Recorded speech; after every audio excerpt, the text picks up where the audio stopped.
Hey guys, how's it going? This is Hassan from Hashtag, and today I'm bringing you a review of the HP EliteBook Folio 1020 Special Edition. So, without further ado, let's get right into the review.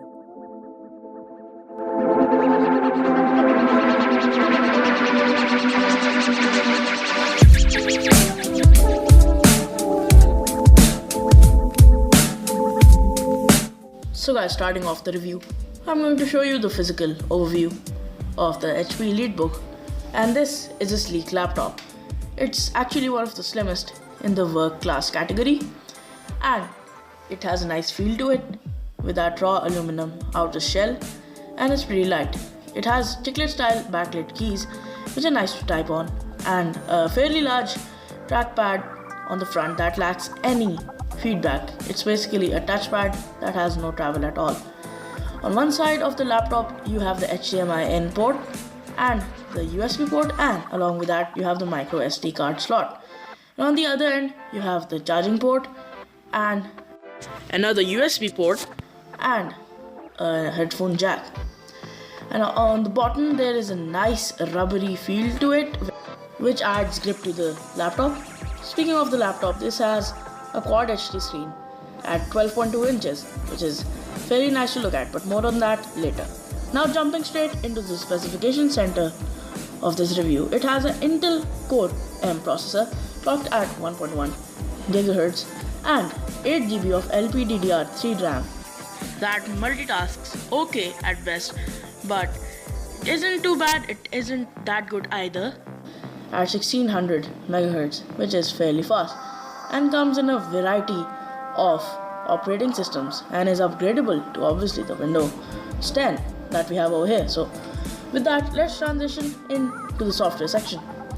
And a huge part of the software section is that trackpad, or rather a touchpad in this case, which lacks any travel or feedback, and I didn't really like that, but it is fairly accurate, which is a nice thing. And navigating around Windows 10 is absolutely a breeze, and it has a number of different swipe and pressure gestures. Yes, this is pressure sensitive, so a normal light click is differentiated from a hard press, and you have your multi-finger gestures as well to swipe. And the keyboard is fairly good to type on. It has nice feedback, of course not as much as a mechanical keyboard would have, but it is pretty nice, and scrolling with that trackpad is pretty good. And the software experience overall in day-to-day tasks is very good. It is really smooth through Windows, and you have a number of things that you can cycle through, like the brightness of the keyboard with the function key and the F keys on top. So that is really nice. You have a 720p webcam on the front, which at most gets the job done, and you also have the speakers that are fairly nice. But overall, for web surfing and obviously looking at some crispy MKV HD videos, this laptop is absolutely fine. It has a great screen with nice viewability and nice viewing angles. Now to the benchmark and graphical performance section, and what better way to test graphical performance than play some games.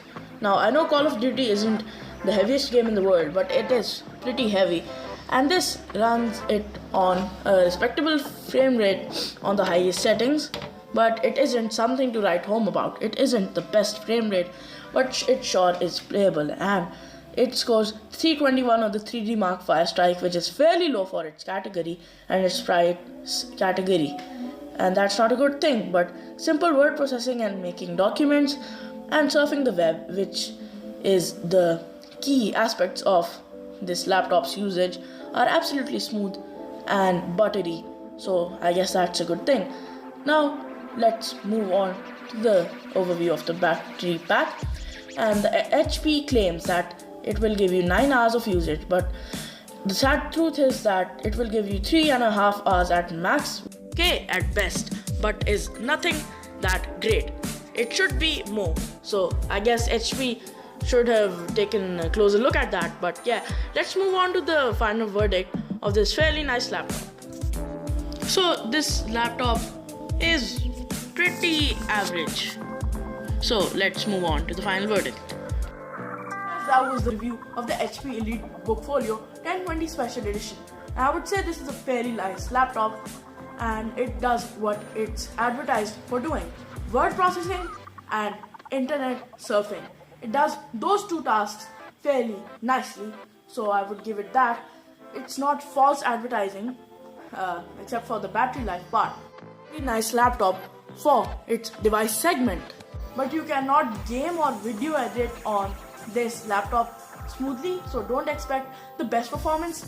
But games are certainly playable and videos are certainly editable at a fairly alright frame rate. But overall, I do like this laptop. I would give it a 7.5 out of 10.